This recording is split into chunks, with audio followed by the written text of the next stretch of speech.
Good morning, everyone. It's good to see you. Good morning. We're going to do a big wave in a few minutes, but first we're going to do a few announcements. But let me just welcome people. There are those of you who worship with us Sunday after Sunday, and others of you are joining us for the first time ever, and we're just so glad to have you all with us on this Easter morning.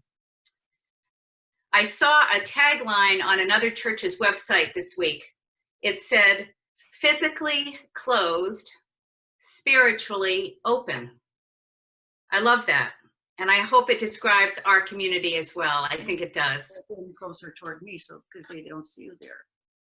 So we welcome you all. We remind you to mute yourself so we won't hear your background noise.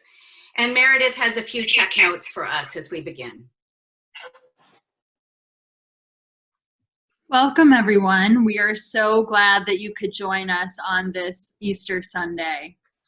As Jenny said, we want to make sure that we stay muted. So you see a microphone icon in the bottom left of your screen, and you want to make sure you're not touching that during the service.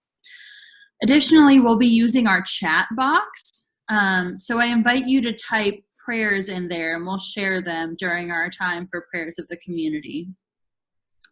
If you're experiencing technical difficulties, we invite you to contact Jenny Morris, who's the leader of our tech team. Thank you so much, and we're glad you're here. And now we have an announcement from Generous Giving.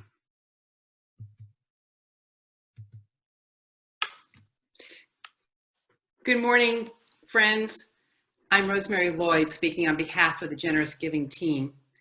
Thanks to all who have made a pledge to financially support our church next year. We are halfway to our goal.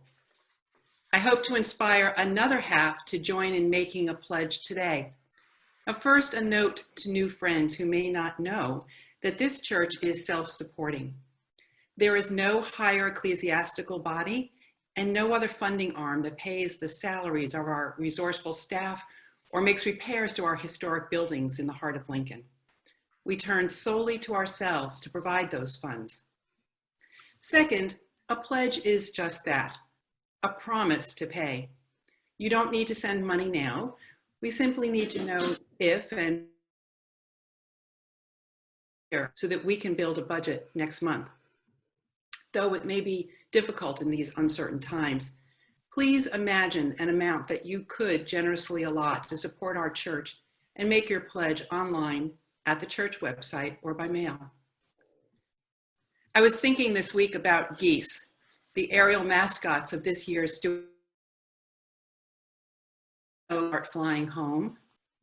What motivates them to take up the arduous flight?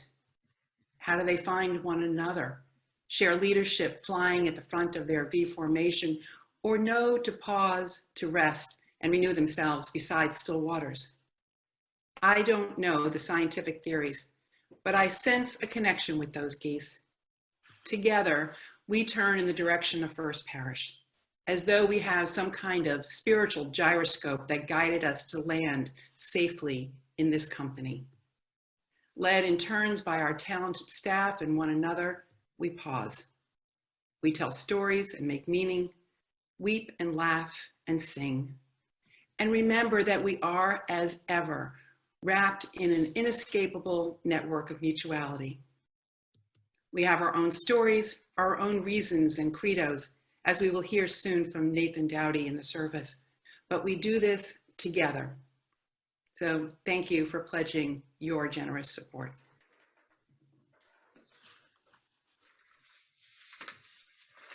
Good morning, I'm Margaret Griffith. I'm the Director of Religious Education here at First Parish in Lincoln. And to that end, I invite everyone to our Passover Seder via Zoom on Monday, April 13th at 5:30. The links are on the website. The links are in the parish news brief, and the links are in my Friday e-blast. And there's a 10-minute Haggadah you can download and some ideas for setting a Seder table and a Passover Seder plate. I hope you'll join us. Everyone is welcome.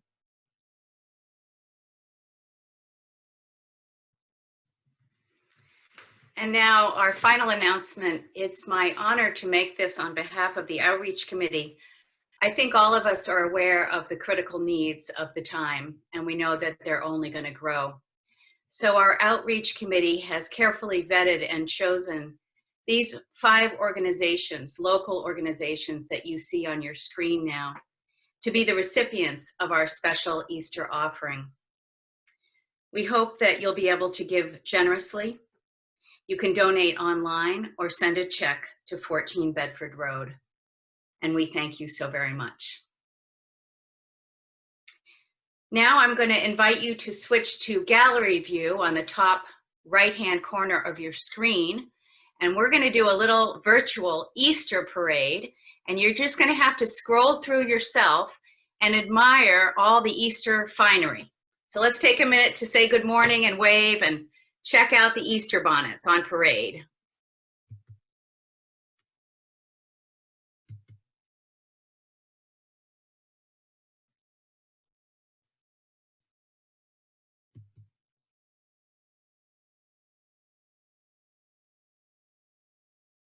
Look at all those beautiful, beautiful bonnets and flowers and faces.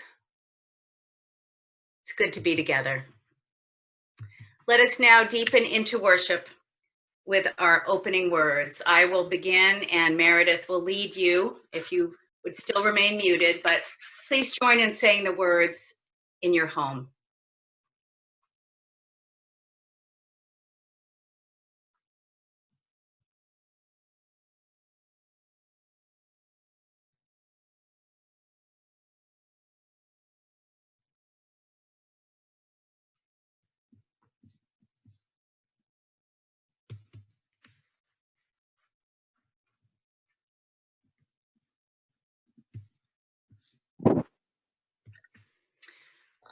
Words from Wendell Berry. When despair for the world grows in me, And I wake in the night at the least sound, in fear of what my life and my children's lives may be. I go and lie down where the wood drake rests in his beauty on the water, and the great heron feeds.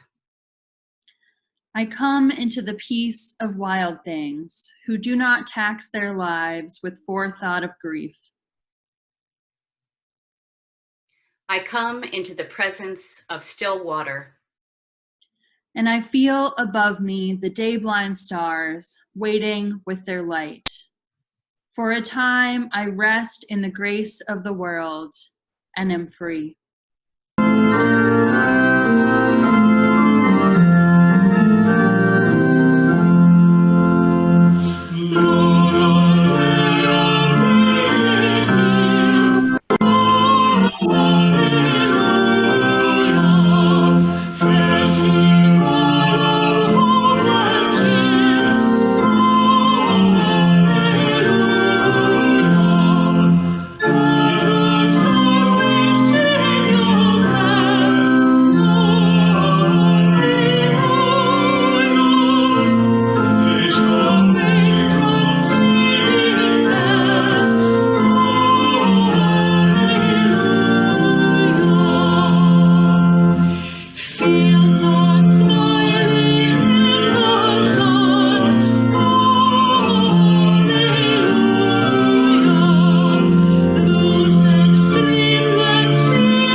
Please join me in saying the words of our covenant.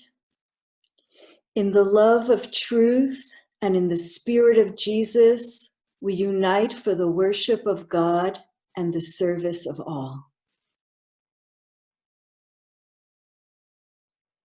Good morning. My name is Anne McLaren, and today I've been asked to do a reading from John chapter 20, verses 1 through 18.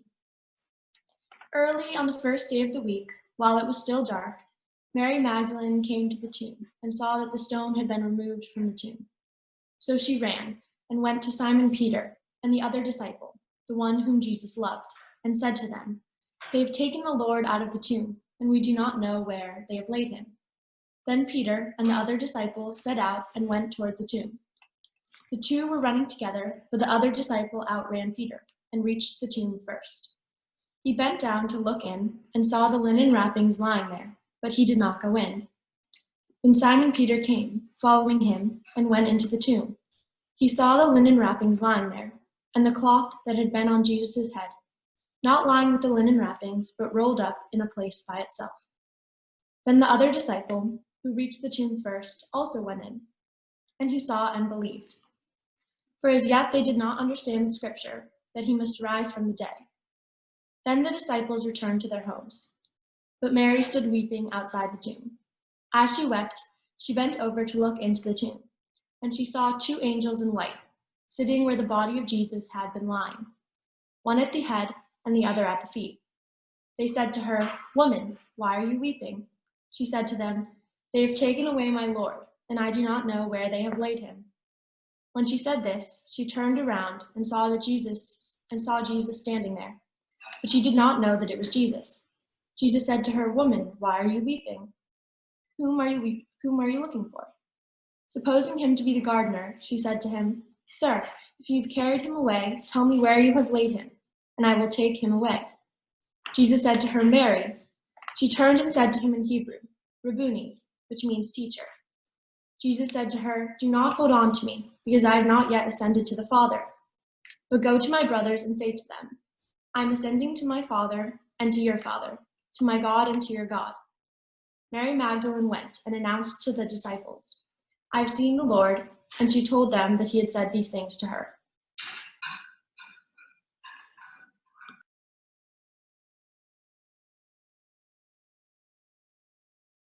Wow, that sounds like it was a really confusing and scary time in the lives of Jesus's followers.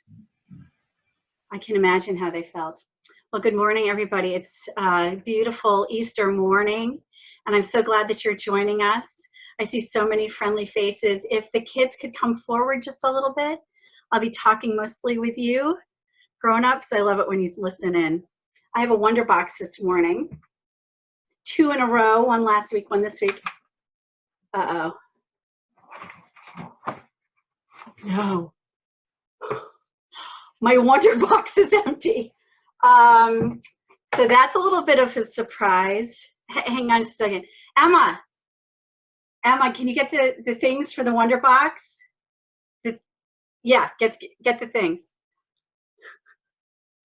Here you go. Thank you. Which one is the hard-boiled one? I don't know. Okay, so Serena, these may look familiar. One of your chickens lays white eggs.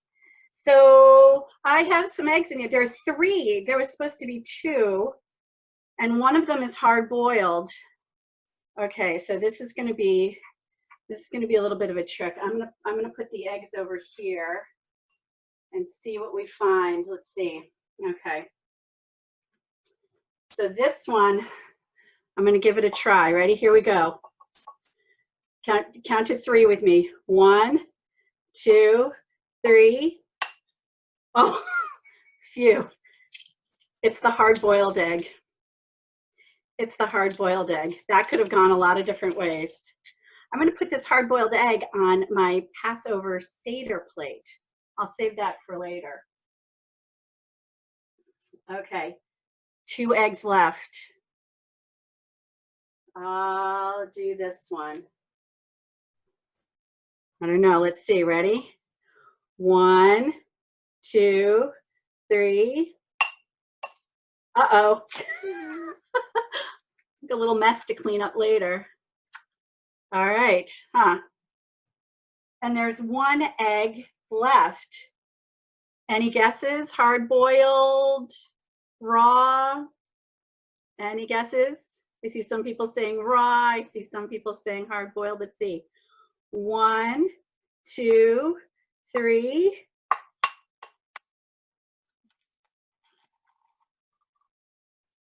Empty. Now that is a surprise. It's neither hard-boiled nor raw. It's an empty egg. That's a little confusing. I'm feeling a little bit between the Wonder Box being empty and this eggshell being empty. I'm feeling a little bit like the people who were waiting to find out what happened with Jesus. It was very confusing. They were very sad. They had lost their friend. They couldn't bury him right away because it was the Sabbath. So they had to quickly put his body somewhere where it could just stay for an overnight. And the very next morning they went after the Sabbath to look for that body. And one last straw, that body was missing and the tomb was empty. And it was like the last straw. They were feeling very, very hopeless to see that big, empty tomb. Then an angel told them that Jesus had risen. Mary and the other women realized that maybe the empty tomb wasn't as empty as they thought. That big empty tomb certainly did not have the body of Jesus in it, but it had something else. It had a lot of hope in it. That empty tomb and the story of the risen Christ gave everybody hope and a new hope and a new way to consider the story of Jesus, his life on earth, his ministry on earth, and his continued ministry. So maybe this morning we can fill an empty eggshell with our hopes. If you'd like to think of some things that you're hoping for, it's almost like joys and concerns. You can type them into the chat. If you have anything maybe on Easter that you're hoping for, especially this time of year, when we can't have this Easter service all together where we're sitting next to each other, but where we can all be together this way. If you have any hopes, you can type them into the chat and we'll all read them. And I have something for you to maybe do later. If you'd like, you can take one of your plastic eggs and maybe everybody in your family can write a hope on the plastic egg and put it in that little shell. And when you put your Easter things away for this year, put that egg in a special place. And then next year, when you bring out your decorations again, I'd like you to open that egg and see your 2020 Easter hopes. And you can talk about them. Are they different from 2021 Easter hopes? And maybe this becomes your egg of hope. And just like the empty tomb was a really hopeful thing rather than a hopeless thing, maybe your little empty egg can hold all your Easter hopes from year to year. Happy Easter, everybody.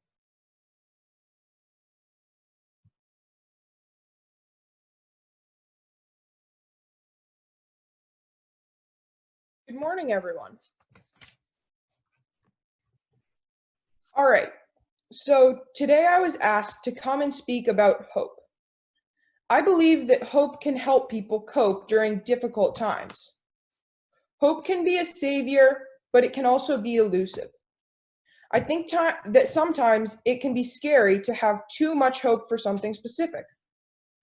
If things don't turn out exactly as you had hoped, then it can feel extra disappointing. Hope is confined to our imaginations of possible realities. We hope for an outcome, but the outcome may be different from what we imagine. Think back to this day and what it represents. On Good Friday, Jesus died. This may have left many of his disciples without hope.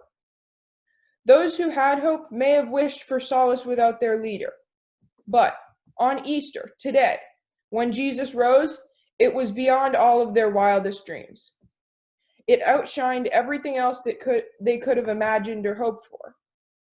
Now I encourage you, in this time of coronavirus, have hope.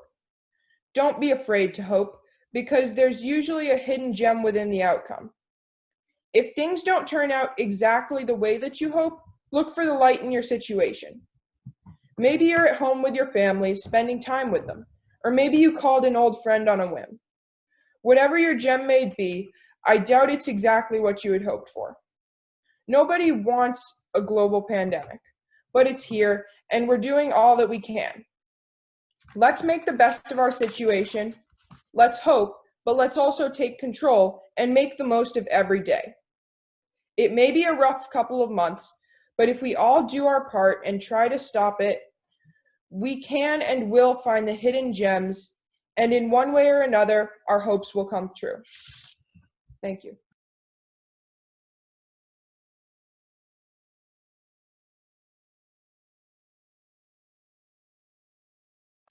We come now to the time in our service that we set aside for silent and spoken prayers. To help us prepare, we will sing a hymn. You are invited to sing along at home. We will then have a moment of silence, followed by reading the prayers you have sent in.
Please listen with an open heart to the prayers and meditations of our community. Prayers for Lewis, brother of Ken, in a nursing home in Ohio where there is COVID-19. May he be well. Prayers for Rebecca after an attempt on her own life. May she find peace. Prayers for David, son-in-law of Larry and Kim, whose cancer has returned. May he be well. Hope that this plague will pass over us as quickly as possible. Hope that we will, in time, recreate the world with more love and more justice. Hope that we will see our grandparents again. Joy that we are with our families. Worry about COVID-19. Prayers for Peter, friend of Ben, who celebrates his 75th birthday today. He is in the hospital with pneumonia, but thankfully not COVID. A prayer for Liz's grandmother, Shirley, who celebrated her 100th birthday alone. A prayer for Linda's cousin. Her granddaughter passed away on Friday night at the age of 4 from complications due to spina bifida.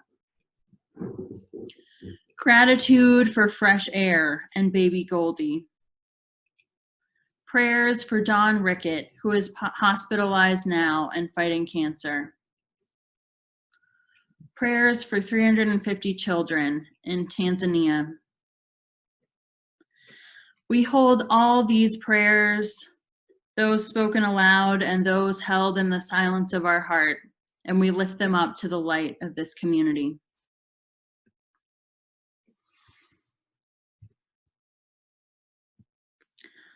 Loving God, Spirit of life, it is Easter Sunday, and we gather together this morning hungry, longing for ancient stories to bring new hope, to bring something we can cling to.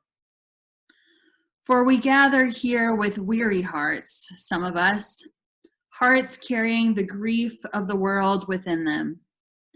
And some days it just feels too heavy. The extent of the death, the fear, and the hurt can feel like too much to bear. We are a people seeking comfort, seeking hope, seeking something to carry us forward. What does the Easter story have to say when devastation surrounds us?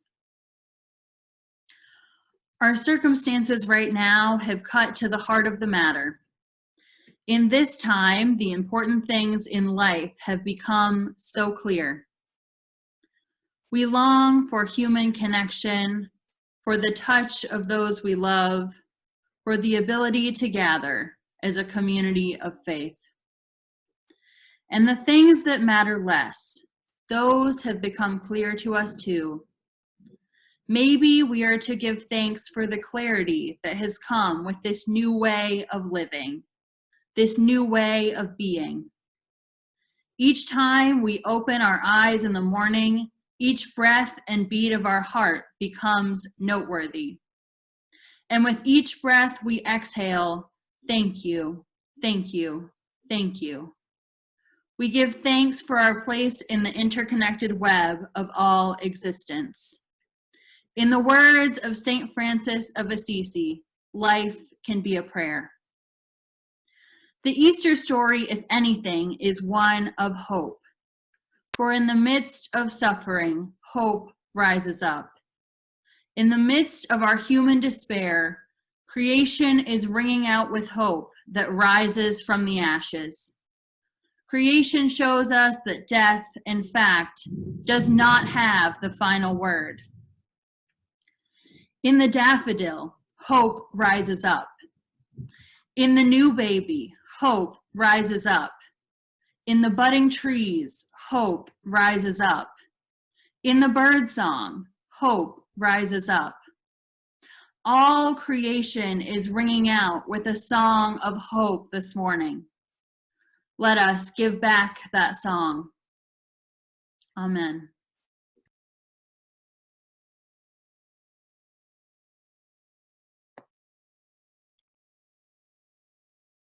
At this time, when we know that the needs are great, We appreciate your generosity. You may donate online at fplincoln.org, donate, or mail a check to 14 Bedford Road, Lincoln. Thank you.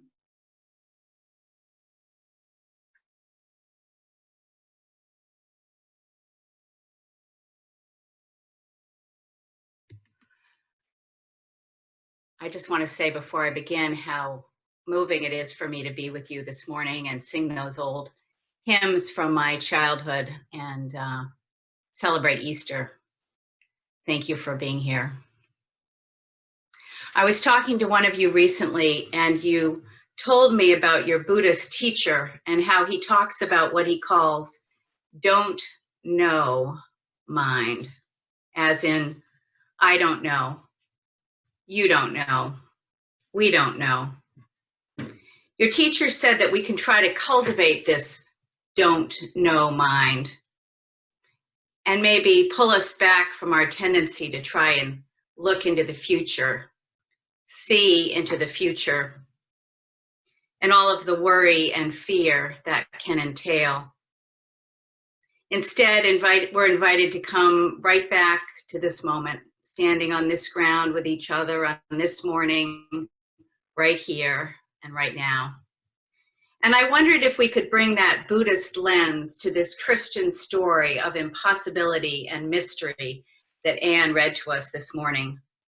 It is certainly one that challenges our literal mind, isn't it? But I wonder if with the gentle beckoning of that Buddhist teacher, we could set our literal mind aside just for a minute and allow ourselves to slip into the poetry and possibility, the mystery, and even the magic. The very first word of the story is early. Early on the first day, while it was still dark.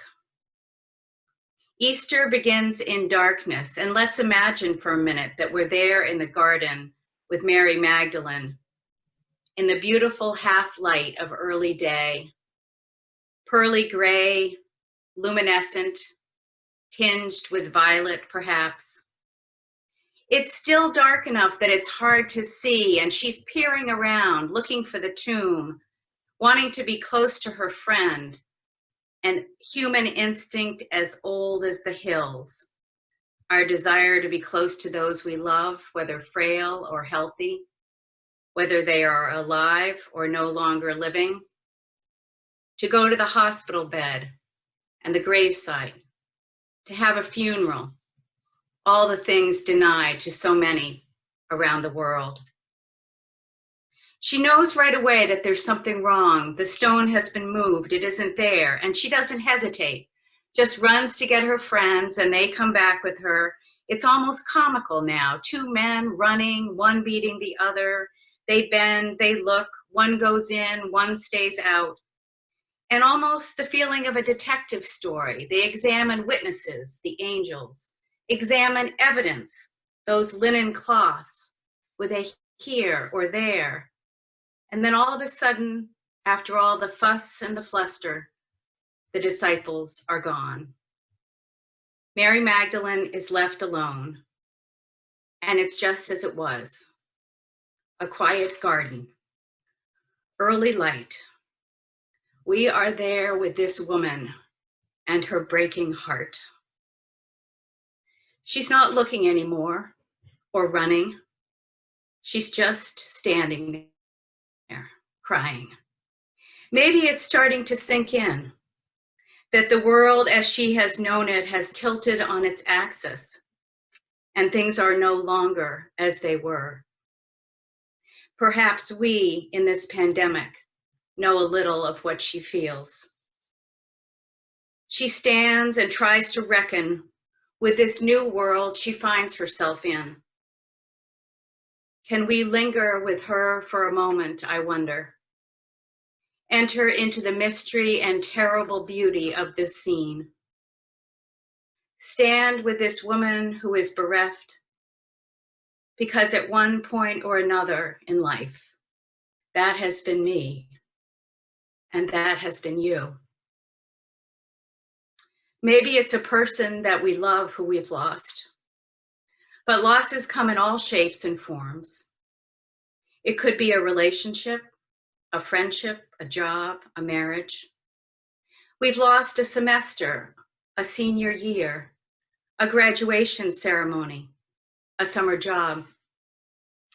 We've lost a sense of financial security, a sense of identity, direction, meaning, or purpose. We've lost the world before COVID-19. Yes, whatever the reason, we know a little bit or a lot what it is to be bereft. We know this moment when things come apart. We are Mary Magdalene in the garden. We are in her, and she is in us. And so, just for a minute, we pause. We honor. We stand with her in the half light of day. Because let's notice what Mary Magdalene does here. In contrast to the almost frenetic activity before, now there is only stillness.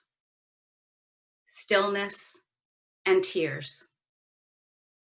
Mary Magdalene stays put in the pain. She stays put. She feels what she has to feel, and she cries what she has to cry. And if you've ever been in that place, as I have and you have, we know how tempting it is to flee those feelings.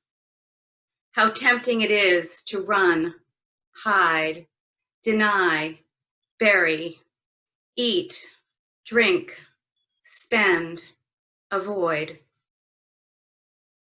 Mary Magdalene stays put in a way that is almost hard to look at.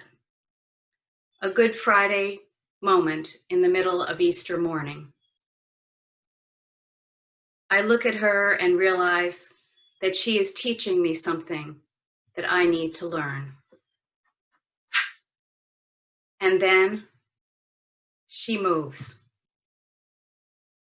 She stoops down and looks into the tomb. She didn't the first time. She talks to the angels, hears a sound behind her, thinks that it's the gardener, decides to try him. You know where they've taken his body. Can you show me? Mary, the man says. And it is in the saying of her own name that she knows him at last. Teacher. This beautiful moment of recognition. Maybe the tears got her ready.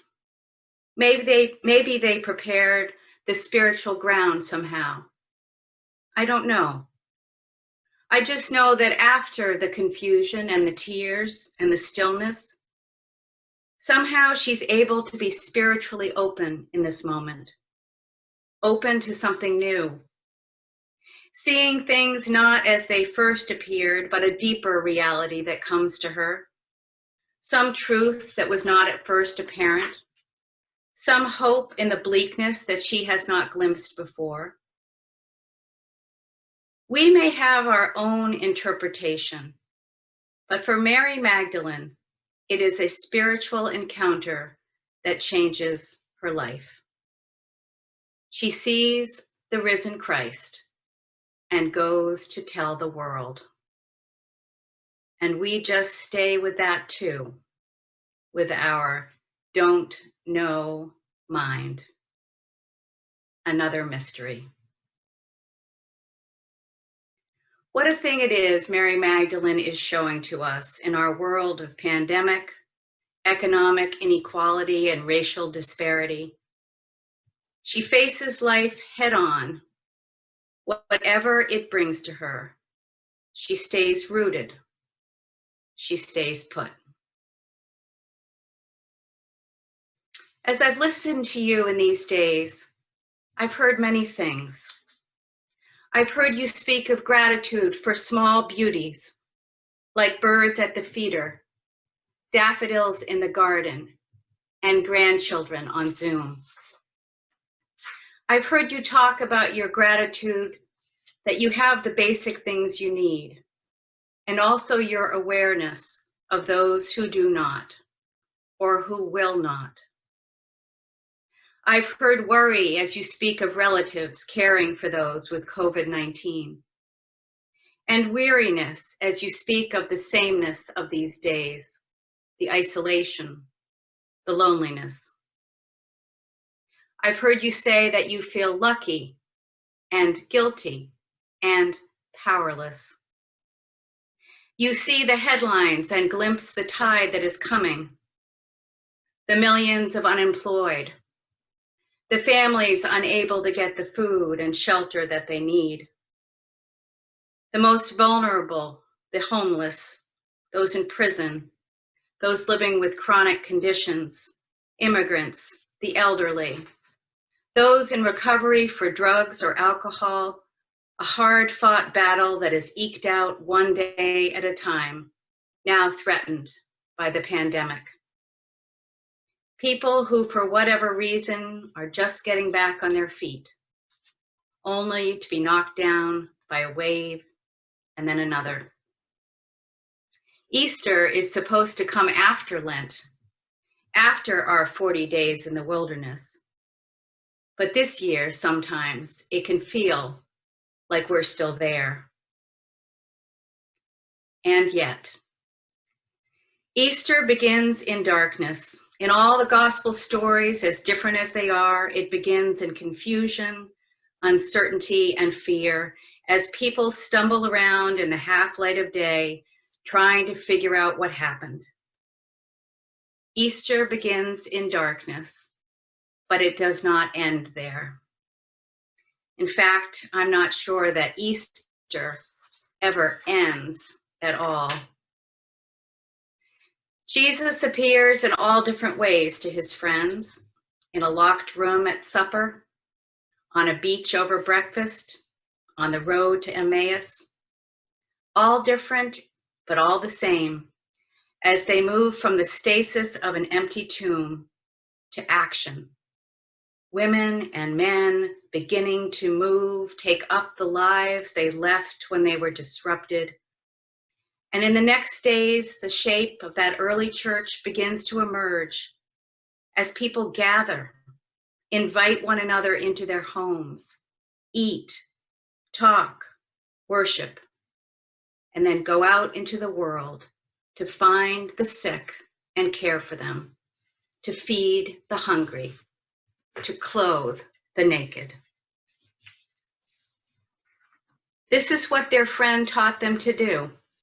And even though he's gone, he's not really gone when they're doing this work of loving one another and loving the heck out of the world. Easter begins in darkness, but it doesn't end there.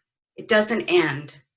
It lives on, moves on, rolls on, gathering momentum in any hope we manage to construct out of weariness and anxiety, loss, and despair.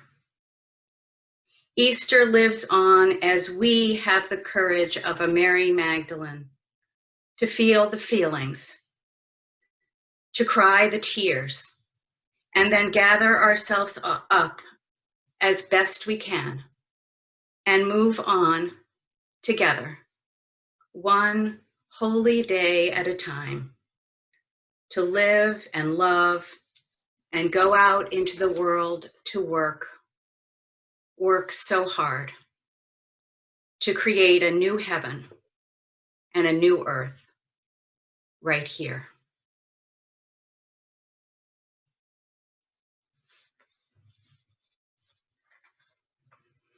And let's sing together our final hymn, that Easter beautiful one, Christ the Lord is risen today.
Please join me in saying the words to our call to ministry.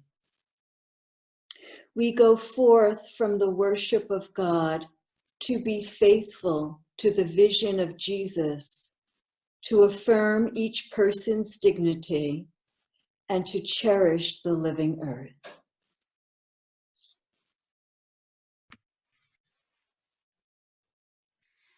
And please join me, if you would, in this benediction. It is adapted from Thessalonians. Go out into the world in peace. Have courage. Hold on to what is good. Return to no person evil for evil. Strengthen the faint-hearted. Support the weak. Help the suffering. Honor all beings. And may God bless you and keep you. Amen.